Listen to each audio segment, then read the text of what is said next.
ಈ ಪತ್ರಿಕಾಗೋಷ್ಠಿಗೆ ಅತ್ಯಂತ ನೋವು ಸಹ ಇದೆ. ಕಾರಣ ಏನು ಅಂತ ಹೇಳಿದ್ರೆ, ನನ್ನ ಈಗ 85 ವರ್ಷ, 50 ವರ್ಷದ ರಾಜಕಾರಣದಲ್ಲಿ ಆಡಳಿತದಲ್ಲಿ ಪಾರದರ್ಶಕತೆ ಮತ್ತು ಜನಗಳ ಕಷ್ಟಕ್ಕೆ ಸ್ಪಂದನೆ ಮಾಡ್ತಕ್ಕಂಥ ರಾಜಕಾರಣದಲ್ಲಿ ನಾನು ಬೆಳೆದಂಥವು. 1982ರಲ್ಲಿ ನಾನು ಶಾಸಕನಾದವನು.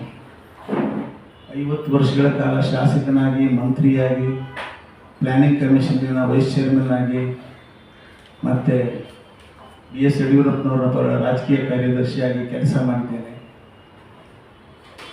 ಈಗ ನಾನು ದೀಕ್ಷೆಯನ್ನು ತೆಗೆದುಕೊಂಡಂಥ ಉದ್ದೇಶ, ಸಮಾಜದಲ್ಲಿ ಇರ್ತಕ್ಕಂಥ ಎಲ್ಲ ಮುಂದುವರಿದ ಬಲಿಷ್ಠ ಜನಾಂಗಗಳಿಗೆ ಇವತ್ತಿನ ದಿವಸ ಎಲ್ಲ ನಮ್ಮ ಗಾಣಿಗ ಜನಾಂಗ ಒಂದು ಸಣ್ಣ ಕಮ್ಯುನಿಟಿ, ಕೇವಲ 1% ಜನಸಂಖ್ಯೆ ಇರ್ತಕ್ಕಂಥದ್ದು ಕರ್ನಾಟಕ ರಾಜ್ಯದಲ್ಲಿ. ನಮ್ಮಲ್ಲಿ ಮಠ ಮಾನ್ಯಗಳಿಲ್ಲ, ವಿದ್ಯಾಸಂಸ್ಥೆಗಳು ಇಲ್ಲ. ನಾನು 1982ರಲ್ಲಿ ಶಾಸಕನಾದ ಮೇಲೆ ನನ್ನ ಸ್ವಾರ್ಥಕ್ಕೆ ನಾನು ಕೆಲಸವನ್ನು ಮಾಡಲಿಲ್ಲ. ಸಮಾಜಮುಖಿಯಾಗಿ ಹಿಂದುಳಿದ ವರ್ಗಗಳ ಮತ್ತು ನಮ್ಮ ಗಾಣಿಗ ಜನಾಂಗದ ಹಕ್ಕಿಗೋಸ್ಕರವಾಗಿ ಹೋರಾಟವನ್ನು ಮಾಡ್ಕೊಂಡು ಬಂದಂಥವ್ರು ನಾನು 1982ರಲ್ಲಿ. ಬಹುಶಃ ಇರಬೇಕು ನಾನು ಜೀವಮಾನದಲ್ಲಿ ಅಂತಕ್ಕಂಥ ಉದ್ದೇಶದಿಂದ BS ಯಡಿಯೂರಪ್ಪನವ್ರ ಹೇಳಿ ಒಂದು 8 ಎಕರೆ ಜಮೀನನ್ನು ಕೊಟ್ಟಿದ್ರು ಯಡಿಯೂರಪ್ಪನವರು. ಅದರಲ್ಲಿ ಕೇವಲ ಒಂದು 3 ವರ್ಷದಲ್ಲಿ ಪ್ರಾಮಾಣಿಕವಾಗಿ ನಾನು ಸಂಪಾದಿಸಿದಂಥ ಸರ್ವಸ್ವವನ್ನು ತ್ಯಾಗ ಮಾಡಿ ಅಲ್ಲಿ ಮಠವನ್ನು ಕಟ್ಟಿದ್ದೇನೆ, ನಾನೇ ಸ್ಥಾಪಕನಾಗಿ. ಇದನ್ನು ಯಾಕೆ ಕೊಟ್ಟೆ ಅಂದರೆ, ತಮಗೆ ನನ್ನ ಸಾಧನೆ ಮತ್ತು ನನ್ನ ಕಮಿಟ್ಮೆಂಟನ್ನು ಇಲ್ಲಿ ಬರೆದಿದ್ದೇನೆ. ತಮ್ಗೆ ಯಾರಾದರೂ ನೋಡೋದಕ್ಕೆ ಇದ್ದಿದ್ರೆ ನೋಡಲಿ ಅಂತ ಹೇಳ್ಬಿಟ್ಟು ಕೊಟ್ಟಿದ್ದೇನೆ. ಏಕೆಂದರೆ ಸನ್ಮಾನ್ಯ ಮುಖ್ಯಮಂತ್ರಿಗಳು, ಆರ್ಥಿಕ ಇಲಾಖೆ ಹಾಗೂ ಹಿಂದುಳಿದ ವರ್ಗಗಳ ಕಲ್ಯಾಣ ಇಲಾಖೆ ಅನುಮೋದನೆ ಮಾಡಿರ್ತಕ್ಕಂಥ ಅನುದಾನವನ್ನು ಉದ್ದೇಶಪೂರ್ವಕವಾಗಿ ಮಾಲಾಫೈಡ್ ಇಂಟೆನ್ಷನ್ನಿಂದ ಕಲ್ಯಾಣ ಸಚಿವರಾದ ತಂಗಡಗಿಯವರು ತಾರತಮ್ಯವನ್ನು ಮಾಡ್ತಾ ಇರ್ತಕ್ಕಂಥದ್ದನ್ನು ಇವತ್ತು ಸಾರ್ವಜನಿಕವಾಗಿ ನಾನು ಇಡಬೇಕು ಅಂತ ಹೇಳಿ ನಾನು ಬಂದಿದ್ದೇನೆ. ಮತ್ತು ಇವತ್ತು ಅದಕ್ಕೆ ನನಗೆ ಒಂದು ಪೂರಕವಾಗಿ ತಂಗಡಿಗೆಯವರೊಂದು ಸಹಾಯ ಮಾಡಿದ್ದಾರೆ. ನಿನ್ನೆ ಒಂದು ಸ್ಟೇಟ್ಮೆಂಟ್ ಕೊಟ್ಟಿದ್ದಾರೆ. ಏನು ಹೇಳಿದ್ದಾರೆ ಅಂತ ಹೇಳಿದ್ರೆ, ಸಮಾಜ ತಿದ್ದುವ ಕಷ್ಟದಲ್ಲಿದ್ದವರ ಬಗ್ಗೆ ವರದಿ ಮಾಡುವ ಪತ್ರಕರ್ತರು ಅಂತ ಹೇಳಿದ್ದಾರೆ. ಇವತ್ತಿನ ನನ್ನ ಪತ್ರಿಕಾ ಹೇಳಿಕೆ ಅವರಿಗೆ ಕಣ್ಣು ತೆರೆಸುತ್ತಾ ಬಡವರ ಬಗ್ಗೆ, ಅನ್ಯಾಯದ ಬಗ್ಗೆ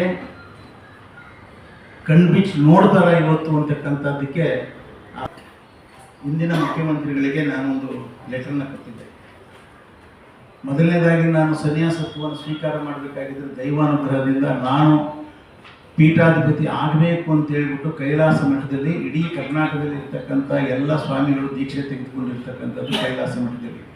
ಅಲ್ಲಿ ನಾನು ಹುಡುಗರನ್ನ ಮಠವನ್ನು ಕಟ್ಟಿ ಬಿಟ್ಟಾಗ 2016ರಲ್ಲಿ ಮಠವನ್ನು ಓಪನ್ ಮಾಡಿ, ದೀಕ್ಷೆ ತಗೊಳ್ಬೇಕಾಗಿದ್ದರೆ ದೈವಾನುಗ್ರಹ ಇರಬೇಕು, ನಿಮಗೆ ದೈವಾನುಗ್ರಹ ಆಗಿದೆ, ನೀವು ತಗೊಳ್ಬೇಕು ಅನ್ನೋದಕ್ಕೆ ನಾನು ಪ್ಲ್ಯಾನಿಂಗ್ ಕಮಿಷನ್ಗೆ ರಾಜೀನಾಮೆ ಕೊಟ್ಟು ಕ್ಯಾಬಿನೆಟ್ ರ್ಯಾಂಕ್ಗೆ ದೀಕ್ಷೆಯನ್ನು ತೆಗೆದುಕೊಂಡು ಶಾಸ್ತ್ರೋಕ್ತವಾಗಿ ಅದನ್ನು ತೆಗೆದುಕೊಂಡು ಇಲ್ಲಿ ಡೆವಲಪ್ಮೆಂಟೇ ಮಾಡಿದ್ದೇನೆ.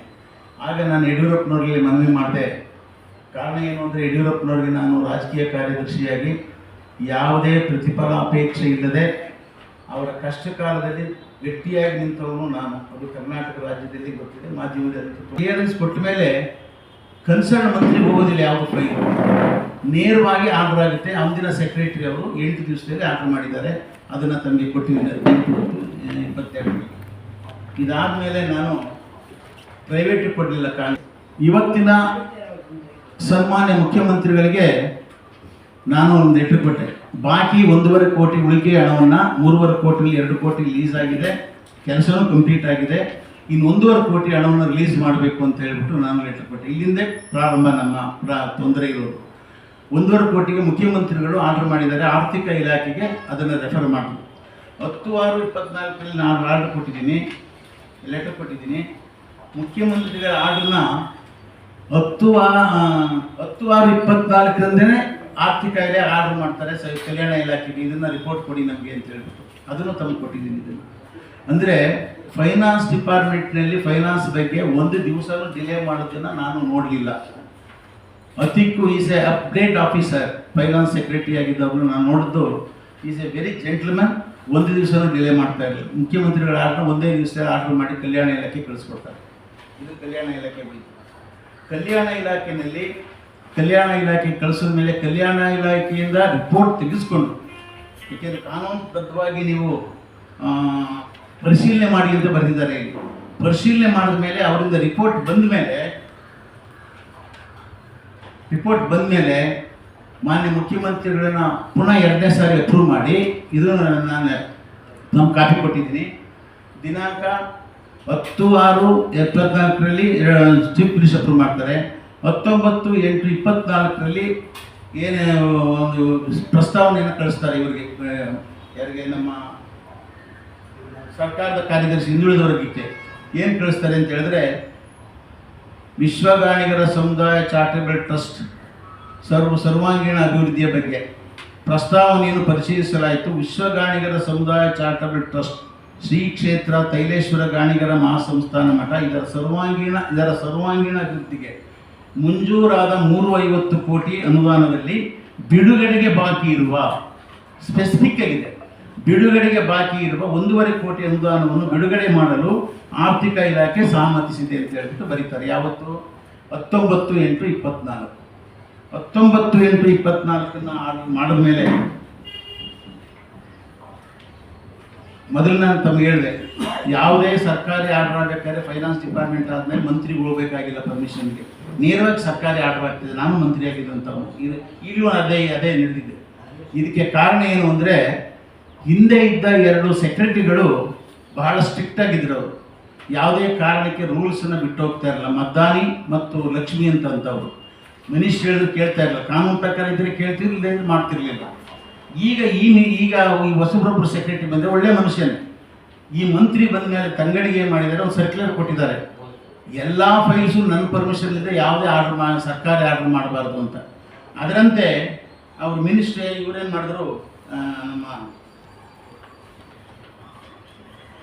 ಸೆಕ್ರೆಟರಿ ಅವರು ಇದೊಂದು ಲೆಟ್ರ್ ಇದೆ, ಇದು ಭಾಳ ಇಂಪಾರ್ಟೆಂಟ್ ಲೆಟ್ರು.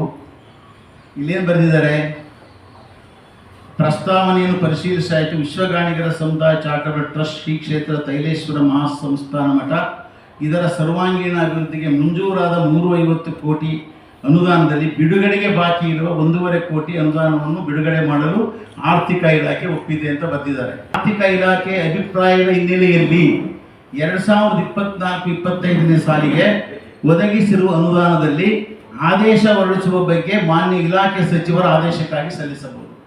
ಅಂದರೆ ಆದೇಶ ಮಾಡೋದಕ್ಕೂ ಸಹ ಮಂತ್ರಿಗಳ ಪರ್ಮಿಷನ್ ಬೇಕು, ಅಪ್ರೂವಲ್ ಬೇಕು.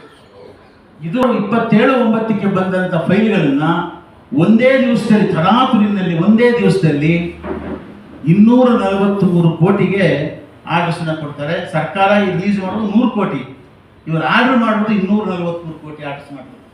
ಅಂದರೆ ಯಾವಾಗಲೂ ಏನು ಮಾಡ್ತಾರೆ, ಅಡ್ವಾನ್ಸ್ ಅಮೌಂಟನ್ನು ಕೊಡ್ತಾರೆ. ಅವ್ರಿಗೆ ಅಡ್ವಾನ್ಸ್ ಅಮೌಂಟ್ ಕೊಡೋದಕ್ಕೆ ಮಾಡಿದ್ದಾರೆ. ನಮ್ಮದು ಕೆಲಸ ಕಂಪ್ಲೀಟ್ ಆಗಿದೆ, ಕೆಲಸ ಪೂರ್ಣ ಆಗಿರೋದಕ್ಕೆ ಇಲ್ಲಿ ಅವರನ್ನೇ ನಾನು ಇನಾಗ್ರೇಷನ್ಸ್ಗೂ ಕರೆದಿದ್ದೀನಿ. ಅಲ್ಲೇ ಈ ತಿಂಗಳ 11ನೇ ತಾರೀಕು ಇನಾಗ್ರೇಷನ್ಸ್ ಇತ್ತು ಬಿಲ್ಡಿಂಗು, ಅವರು ಬಂದಿದ್ದಾರೆ, ಗೊತ್ತಿದೆ ಅವ್ರ ಬಿಲ್ಡಿಂಗ್ ಓಪನ್ ಆಗಿ ಕಂಪ್ಲೀಟ್ ಆಗಿದೆ ಅಂತ. ನನ್ನ ಫೈಲನ್ನು ಇವತ್ತಿನವರೆಗೂ ಅಲ್ಲೇ ಇಟ್ಟಿದ್ದಾರೆ. ಮತ್ತು ಇಂಥ ಮಂತ್ರಿಗಳಿಂದ ದಯಮಾಡಿ ಸ್ವಲ್ಪ ಬಿಡುಗಡೆ ಮಾಡಿ ನಮ್ಮ ಹಿಂದುಳಿದ ವರ್ಗಗಳನ್ನು ಅಂತ ಕೇಳ್ಕೊಳ್ತಾ ಇದ್ದೀನಿ ತಮ್ಮ ಮೂಲಕ.